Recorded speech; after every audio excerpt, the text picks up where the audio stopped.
মেলার মাঠে ওনাদের পার্টি অফিসে 8 তলা বিল্ডিং তৈরি হয়েছে,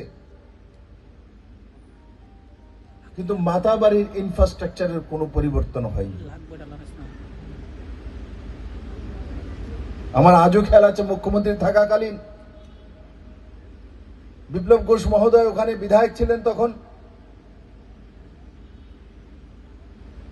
তো দেওয়ালি মেলার আগে আমরা বাড়ি ঘরে যেভাবে সুন্দরভাবে কাজ করি, ঠিক সেভাবেই লাল রং, গেরুয়া রং লাগানোর আগে তার মধ্যে পুটিং লাগিয়ে হোয়াইট কালার লাগানো হয়েছিল। এই কমিউনিস্টের দল ধর্মকে তো অপমান করে, সনাতনকে অপমান করে।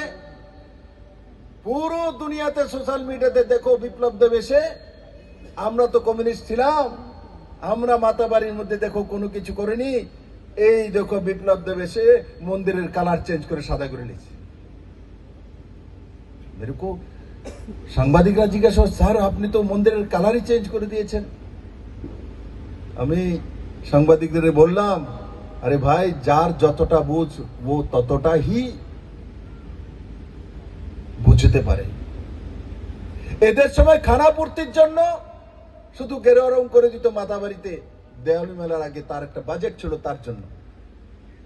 ভারতীয় জনতা পার্টি বিজেপির সরকার আসার পর নিজের বাড়ির মধ্যে মন্দির হোক আর কোনো পূজা পার্বণ হোক, যেভাবে যে নিষ্ঠার সহকারে আমরা করি, इसको সাউন্ড বাড়ানো ভাই, তো ওই নিষ্ঠার সহকারে আগে তার মধ্যে প্রোটিনের প্রলেপ লাগিয়ে যাতে কালার সুন্দরভাবে হয়, মসৃণ হয়, চমক ওঠে,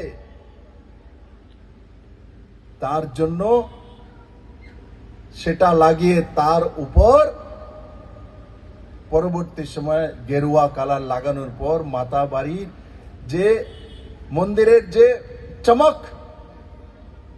সেই চমক চোখে পড়ার মতো হয়।